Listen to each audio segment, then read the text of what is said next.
Welcome to the Neo News Today podcast. I am your host, Dylan of Neo News Today.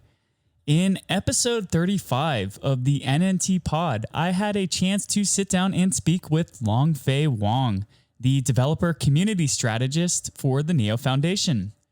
In this conversation, we touched upon Longfei's new role with the Neo Foundation and how the comprising members operate this branch of Neo.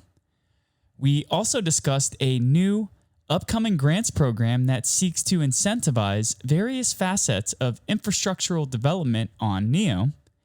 And we talked about the nuances of collaborating with community developers versus in-house developers in Shanghai, progress with Neo 3, goals for the remainder of 2020, and much more.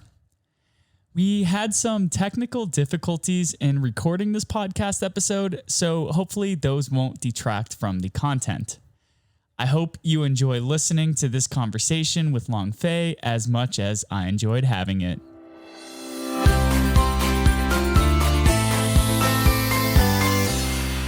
Hey guys, what's going on? Dylan with the Neo News Today podcast. Today we are sitting down with Longfei Wang, who is the Neo Foundation's community developer strategist. How are you doing today, Longfei?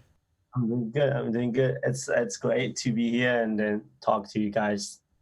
Yeah, we're super excited to have you. I think the last time there was somebody from the Neo side, we had Song Ping on in March. So it's long overdue that we had somebody else from the Neo, from Neo in Shanghai come join the podcast.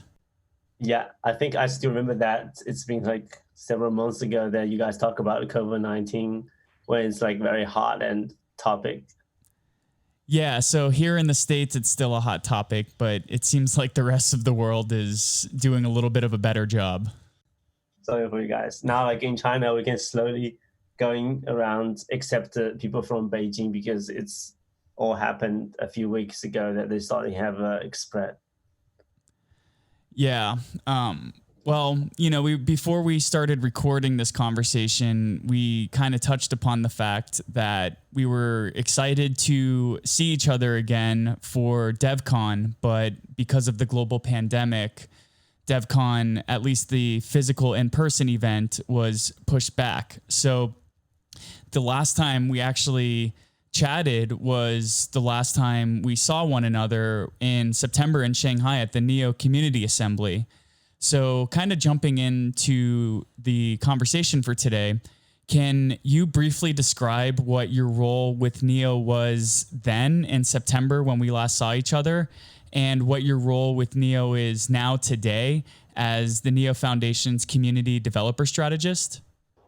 Okay. So last year in September, then we have the first Neo community meeting. I was a dev manager with the NGD team, leading a few people to work on the project and helping the developer community with their tools, and then also supporting the eco growth projects with all the tech issues, and also building the tools that like what we need for the Neo infrastructure.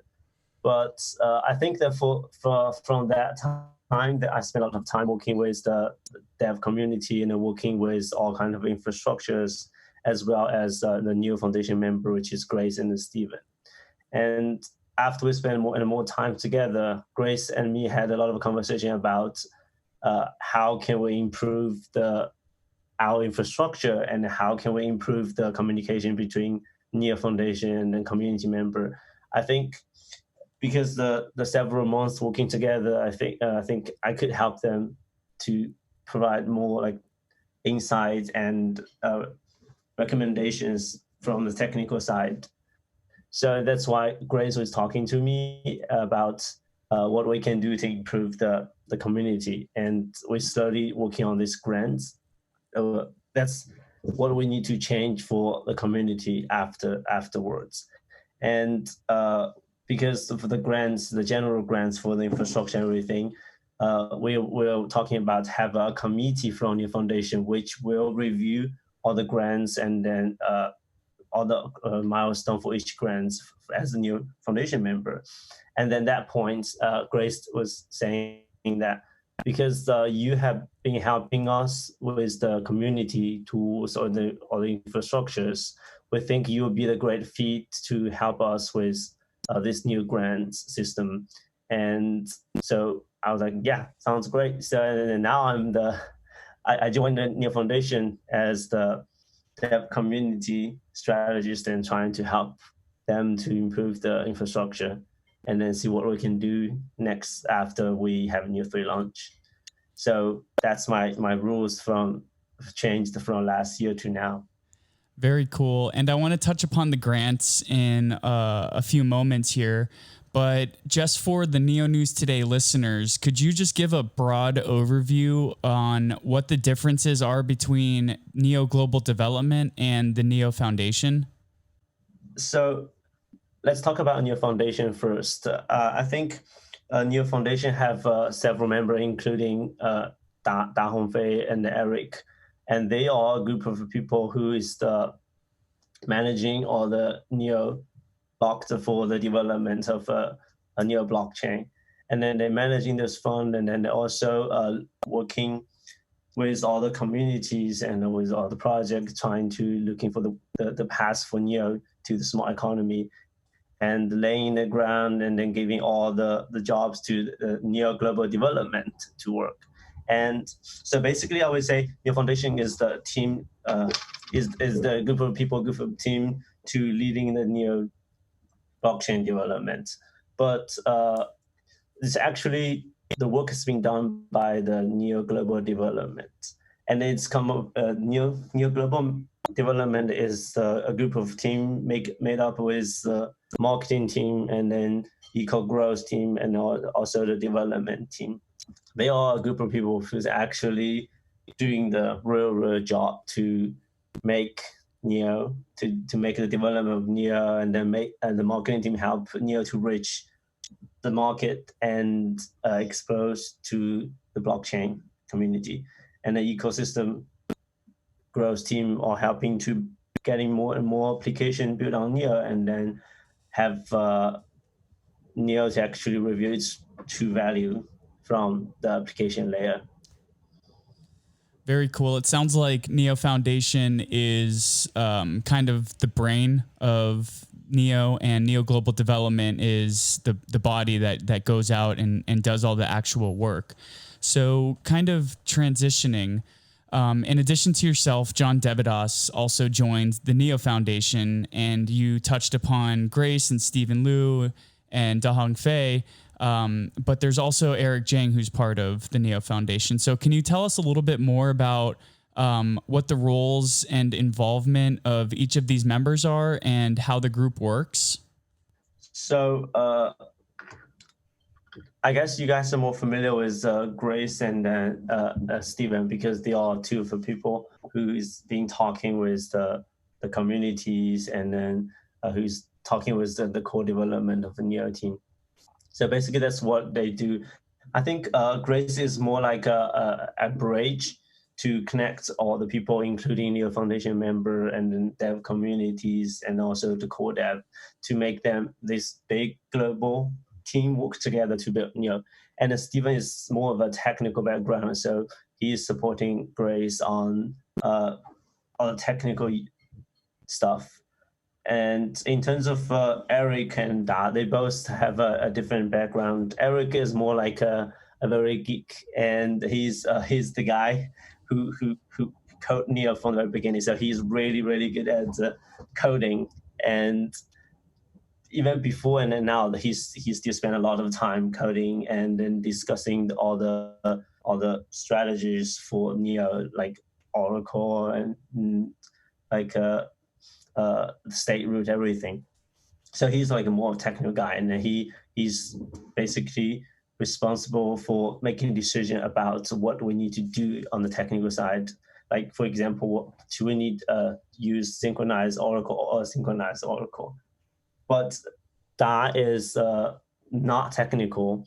He's basically like very businessman, and so that's why when we talk about the economy model and sentient model. We basically went to DAR and then discussed with him, and later on we involved Eric to make a final decision. So they are very different person and focus on a different area, and then they all trying to contribute as much as possible to make Neo great. And now it's me and John, the developer from Seattle team. So both of us are Neo added into the Neo Foundation community member. So we're gonna help to hopefully in the future to talk with you guys more.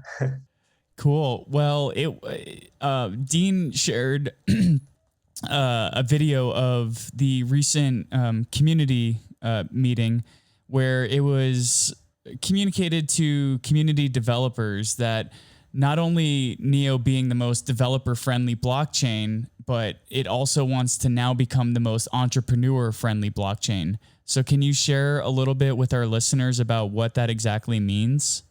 So I think that we're starting from Seattle team is working with a group of company in the United States to form this organization called IWA. So this IWA is more focused on the enterprise solution and forming the standard and for the enterprise adoption. John, the representative from Neo, to participate into the whole IWA work, and he's leading one of the community, which is, I think it's tooling. So that's part of the strategy that we're putting out to participate more into the enterprise adoption and also involve into the standardization. So hopefully in the future that Neo will be part of the standardization and then also get more exposed and to the enterprise. So we were just talking about Neo not only being the most developer-friendly blockchain, but also the most entrepreneur-friendly blockchain, and the efforts that John is doing with the IWA and the efforts that Neo Foundation is taking. But I'm wondering what elements to make Neo the most entrepreneur and developer-friendly blockchain do you currently see missing right now? And how can you incentivize developers to come in and fill those gaps? And maybe this is part of the grants program that you were talking about. Yeah. So that could be part of the grant system we're talking about, because only we have talking about the grants from the three perspective. One is the general grants, which will involve the developers who wants to build on the infrastructure, and then adding the layer 2, and then even the infrastructure for digital asset. And then also another one is the core dev grants, because we're still discussing it and we want to actually see more and more developers are willing to contribute on the protocol layer of Neo.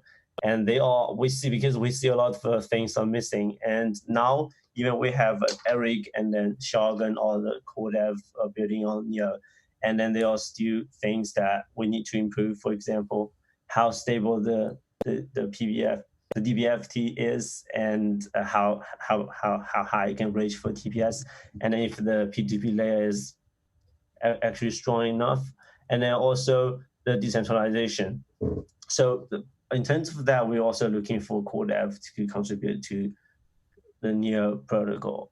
And also if we want to reach out to the enterprise, and we need to explore more, not just stay focused on what we have now. In order to do that, we need more researchers to help us to research on what area that we can improve from Neo, and then actually those improvements are practical, not just doing research, but actually the improve that we can do, and the more features that we can add into Neo from the research perspective. And all these things I think we're missing, and then we're trying to close that gap by improving the grant system. And then also, apart from the grant system, I think Neo and Neo Foundation are also working with other teams to build all the elements, like Da always said, a part of the next generation of internet.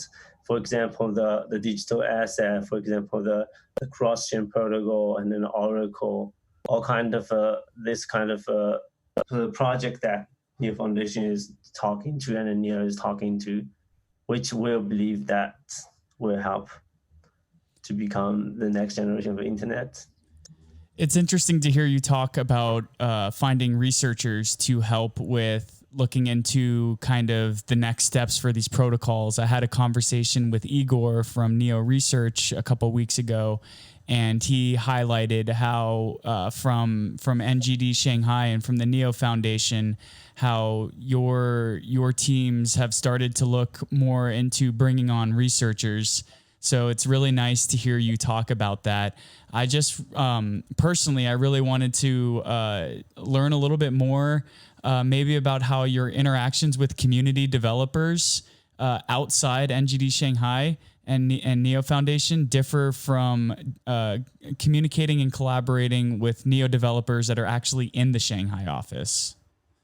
So the communication are very different from like comparing with the developer community and the developer within Shanghai NGD team, because the first is the like I think from the community, all the developers are very how do I say very freestyle, and then they are very I think they have their own style and they have like very strong personality and their style of writing code and then thinking from for each strategy and how so that's part of us challenging that to communicate with them, and everyone have their own opinion, their strong opinion. I think they are great, and it's just quite a kind of difficult to put them all together to agree on one thing.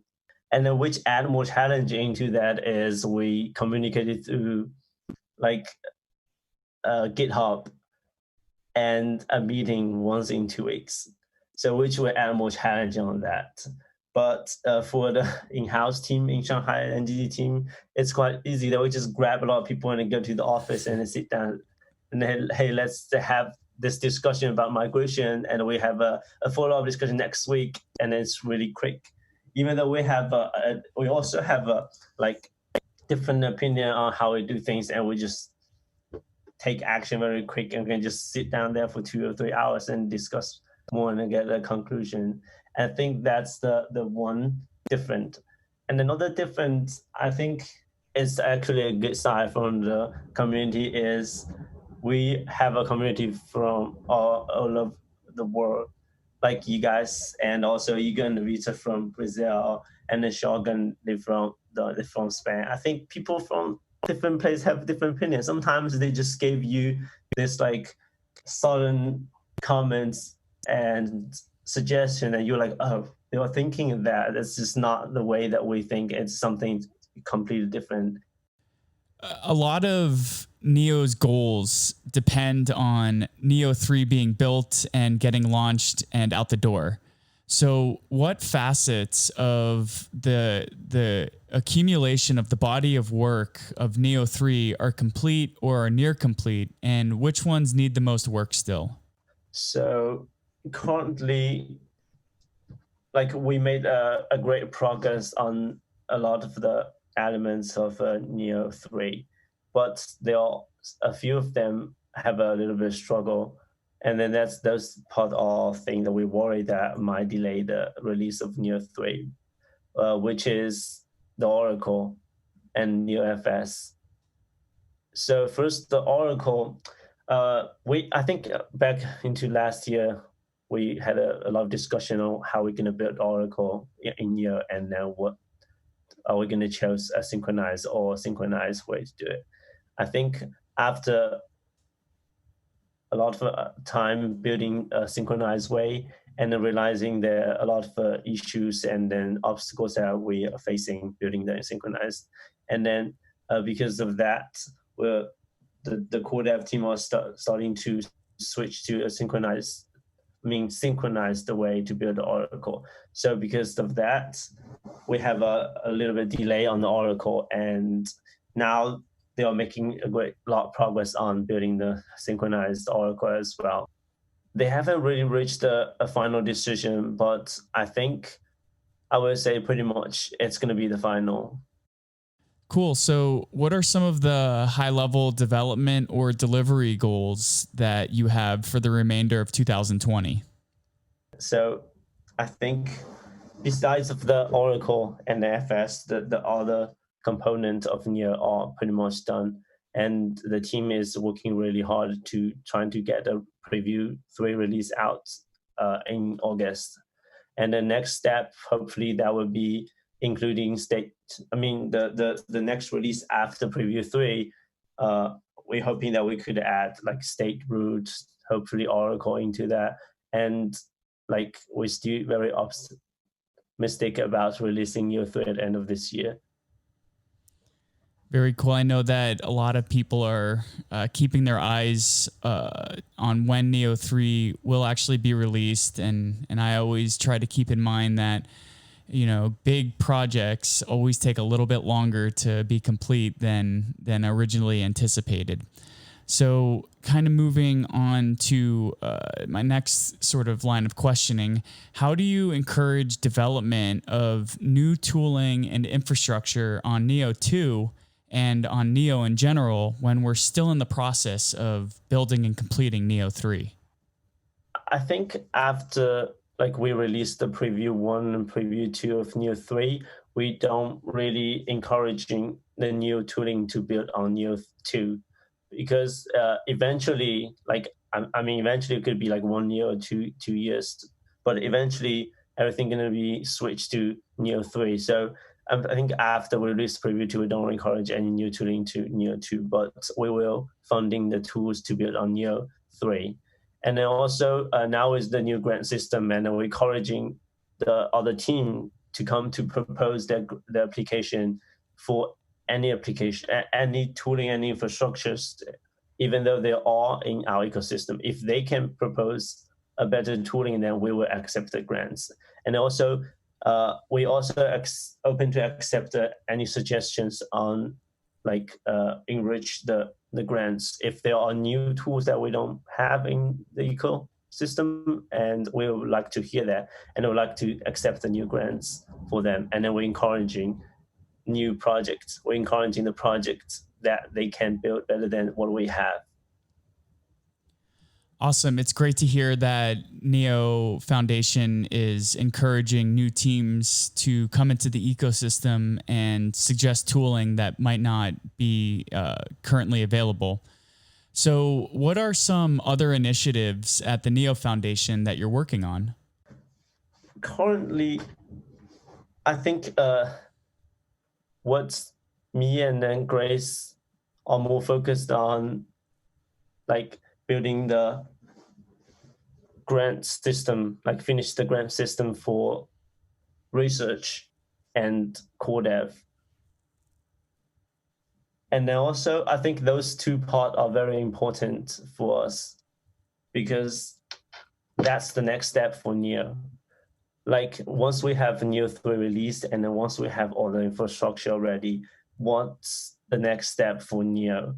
And that's something that we kind of a little bit not sure and uncertain.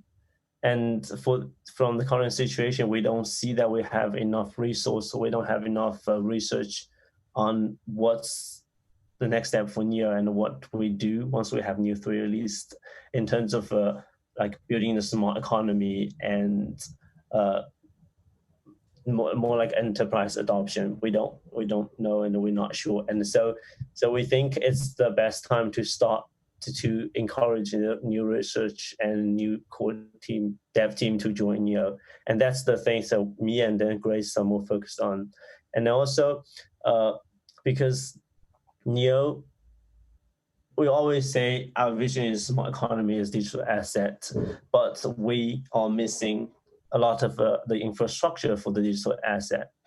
And at the current situation, the DeFi is very, very popular. And then it's also, I think we believe that it's also part of our vision, because our vision is smart economy, digital asset. So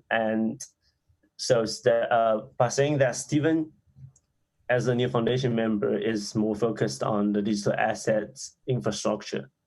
That's what we're missing, including like the stable coin protocol, or the lending protocol, and the liquidity protocol, the digital, the asset management protocol. Those are the infrastructures for the digital asset and for DeFi. And those are things that we're missing. So that's the part of me and Grace and Stephen are working. Very interesting. It's almost like for the past year, we've had all this focus on Neo 3 and building this architecture for the technology. And now that we're nearing the end of Neo 3's development, it's kind of time to start thinking about what the next steps are. And even though we're still 6 or 7 or 8 months away from Neo 3 being launched, it's time now to start thinking about how do we bring in the enterprise and how do we bring in new assets that can be tokenized for the smart economy. Right. That's exactly what we're doing. Very cool. Now, kind of wrapping up, I'm wondering if there's anything that we haven't discussed today that you would like to bring up. No, I think that we covered most of the topic that I have. Very cool. Well, we fared through some technical difficulties, so I want to thank you so much for sharing your time with me today. It's the evening in Shanghai right now, and for talking about Neo 3 and for talking about your role and the efforts at Neo Foundation. It was very informative to be able to hear a lot of these perspectives that you offer, and I think our listeners are really going to be able to enjoy this episode. Yep. Well, thank you for having me. Because what we are worried that is the outward don't hear the voice from Neo Foundation, from the NGT team, and we have a lot of discussion within the team because we are in the office, so the community might not know. So it's a great opportunity to sit here with you and let them know what we're thinking, what we're planning for Neo. Well, I know from Neo News Today's perspective, we see the efforts that Neo Foundation and Neo Global Development are putting in, and I'm just happy to help the community to learn a little bit more about the work that you do. So once again, thank you so much for coming on, and I look forward to having you again as a guest in a future episode. All right. Thank you, Dylan.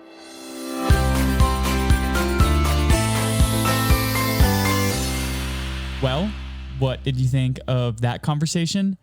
We've been hearing a lot about Neo 3 since its announcement at DevCon 2 in 2019, as well as tentative release dates throughout 2020. So it was nice to hear that progress is being made on the upcoming August release of Preview 3, and that Longfei and the Neo team are optimistic for a 2020 release date of Neo 3 on mainnet. I also appreciated learning a little more about the specific segments of Neo 3, particularly the oracles and distributed storage, that appear to have been the largest components to tackle. To keep up to date with the latest in the Neo ecosystem, visit www.neonewstoday.com. And if you haven't yet, please subscribe to our channels on YouTube, Apple iTunes, and or Spotify, and leave a 5-star review if you feel others should hear our content. Every subscription and review helps others learn more about the NNT pod as well as the Neo ecosystem. So thank you so much for taking the time to listen to the Neo News Today podcast, and we look forward to catching you next time.